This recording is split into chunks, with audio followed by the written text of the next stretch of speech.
Hi hello నమస్తే welcome to our channel. So ప్రస్తుతం స్టూడియోలో మనతో పాటు ఉన్నారు AMFI registered mutual fund distributor Chandrashekar గారు. నమస్కారం అండి. నమస్తే అండి. సో ఇప్పుడు ఒక 35 ఇయర్స్ ఆఫ్ ఏజ్ ఒక person can be a male and female ఉన్నప్పుడు వాళ్ళకి ఒక 50K అంటే 50,000 ఎక్స్పెన్సెస్ ఉన్నాయి ఎవ్రీ మంత్.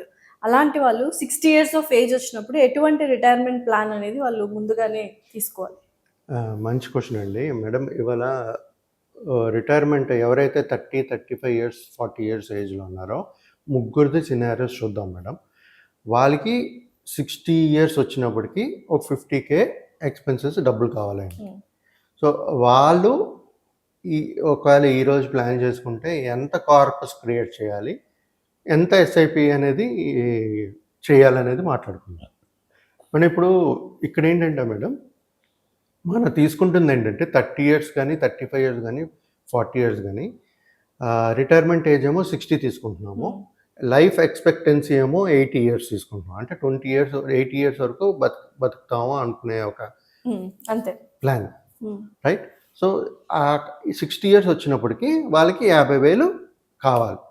సో అలాంటి వాళ్ళు ఈ ప్లానింగ్ చేసేటప్పుడు, ఇన్వెస్ట్మెంట్ ప్లానింగ్ చేసేటప్పుడు ప్రతి ఒక్కరు మ్యూచువల్ ఫండ్స్ ఏం చేస్తారంటే ఒక 15, 20 సంవత్సరాలు, 30 సంవత్సరాలు ఉందనుకోండి, ఇప్పుడు 30 ఇయర్స్ అనుకోండి, ఇంకా 30 ఇయర్స్ ఉంది కదా అని చెప్పి నాకు ఇంత కార్పస్ కావాలి కదా అని చెప్పి ప్లాన్ చేసుకుని ఇన్వెస్ట్మెంట్ చేస్తారు. బట్ ఇక్కడ ఇంపార్టెంట్ ఏంటంటే మేడం, ఇన్ఫ్లేషన్ 6% కన్సిడర్ చేస్తూ ప్లానింగ్ అనేది చేసుకోవాలి. డెఫినెట్లీ చేసుకోకపోతే వాళ్ళ క్యాల్కులేషన్స్ ఎక్కువ కార్పస్ పెట్టి ప్లానింగ్ చేసుకుంటే పర్వాలేదు. అదే తక్కువ ప్లానింగ్ పెట్టుకుని చేసిన 50,000 కావాలంటే రాపోవచ్చు. మేబీ డౌన్ ది లైన్ ఒక 30 ఇయర్స్ కి 50,000 అసలు ఏ మూలకి సరిపోదు.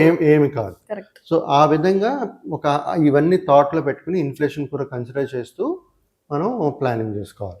ఇప్పుడు 30 ఇయర్స్ ఏజ్ తీసుకున్నాం madam, 60 years retirement, 80 years life expectancy, 50,000 expenses at the age of 60 ఆయనకి కావాలి. ఓకే, సో 6% నేను ఇన్ఫ్లేషన్ తీసుకుంటున్నాను. దీంట్లో మేడం ఆయన క్రియేట్ చేయవలసిన corpus at 60 years 7,21,00,000, 7.21 crores create చేయాలి. అది క్రియేట్ చేయాలంటే 30 ఇయర్స్ వయసు అబ్బాయి ఒక ఇన్వెస్టరు 17,600 ఎస్ఐపి స్టార్ట్ చేయాలి ఎవ్రీ మంత్.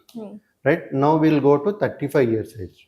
35 ఇయర్స్ అబ్బాయి 60 years retirement, 80 years life expectancy, 50,000 expenses and 6% inflation. ఇవన్నీ చేసుకుంటాం మేడం. ఇప్పుడు చూడండి, ఇక్కడ 35 ఇయర్స్ అంటే 25 ఇయర్సే కడతాడు ఆయన, రైట్? సో పైన ఏమో 30 ఇయర్స్ కట్టాడు. సో 30 ఇయర్స్ కట్టేటప్పుడు ఆయన ఎస్ఐపి 17,600. ఇప్పుడు మనం ఈ 35 ఇయర్స్ అబ్బాయి మాట్లాడుకుంటే 5.39 crores కార్పస్ క్రియేట్ చేసుకోవాలి.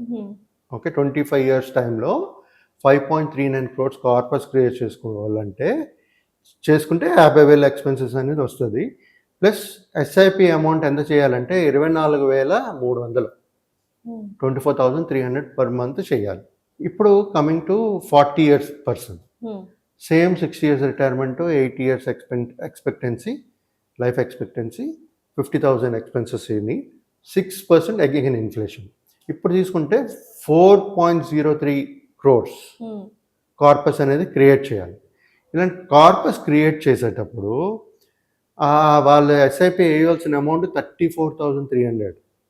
మీరు చూడండి, 30, 35, 40 చూసుకుంటే ఎస్ఐపి అమౌంట్ ఏమో ఇంక్రీజ్ అవుతుంది, 17,600 సిప్ అమౌంట్. నెక్స్ట్ 35 ఇయర్స్ వాళ్ళేమో 24,300, 40 ఇయర్స్ ఏమో 34,300. అంటే ఎప్పుడైతే మనం ఏజ్ మన ఇన్వెస్ట్మెంట్ హారిజన్ తగ్గుతుందో మన ఎస్ఐపి అమౌంట్ పెరుగుతుంది, కార్పస్ తగ్గుతుంది.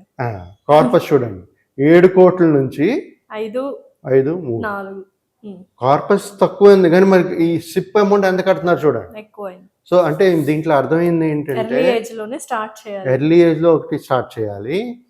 ఎప్పుడైతే మీరు ఈ 60 ఇయర్స్ రిటైర్మెంట్ ప్లాన్ చేస్తున్నారో ఇన్ఫ్లేషన్ అనేది కన్సిడర్ చేసి ప్లాన్ చేయండి. ఇన్ఫ్లేషన్ లేకుండా మీరు ప్లాన్ చేస్తే మీ క్యాల్కులేషన్ కరెక్ట్ కాదు. బట్ ఇప్పుడు ఫర్ ఎగ్జాంపుల్, ఇప్పుడు నేను 50,000 కావాలనుకున్నాం, 40 ఇయర్స్ తీసుకుందాం మనం, 50,000 కావాలి, 4.03 crores కార్పస్ ప్లాన్ చేసుకోవాలి, రైట్? ఇప్పుడు ఒక లేమెన్ అంటే ఇవన్నీ క్యాలిక్యులేషన్ తెలియకుండా 40 ఇయర్స్ అబ్బాయి నేను 5 crores ప్లాన్ చేసుకోవాలండి నేను చేస్తానంటే ఓకే, ఆ 50,000 కావాలంటే సరిపోతుంది. అది ఇంకా ఎక్కువ కావాలంటే సరిపోదు. అదేవిధంగా 40 ఇయర్స్ ఆయన ఒక 2 crores ప్లాన్ చేసుకున్నారండి 20 ఇయర్స్లో, ఇంకా ఏ విధంగా సరిపోదు మనకి. ఏ విధంగా సో సో ఎప్పుడైతే ఈ ఇన్వెస్ట్మెంట్స్ చేసేటప్పుడు మ్యూచువల్ ఫండ్స్లో మన వెల్త్ ఎంత కావాలో అనేది చూసేటప్పుడు ఇన్ఫ్లేషన్ యాడ్ చేస్తూ మన క్యాలిక్యులేషన్స్ అనేది ఉండాలి. ఇవన్నీ చేసుకుంటే మనకు కావాల్సిన ఎక్స్పెన్సెస్ అమౌంట్ అనేది ఆ 60 ఇయర్స్ ఆఫ్ ఏజ్ నుంచి ఆ 20 ఇయర్స్ టైం పీరియడ్లో మనకి ఒక ఎస్డబ్ల్యూపీ రూపంగా పెట్టుకుంటూ మన మంత్లీ ఇన్కమ్ అనేది క్రియేట్ చేయగలుగుతాం. ఓకే సో ఈ విధంగా ప్రతి ఒక్కరూ రిటైర్మెంట్ ప్లానింగ్ అనేది ప్లాన్ చేసుకోవాలి.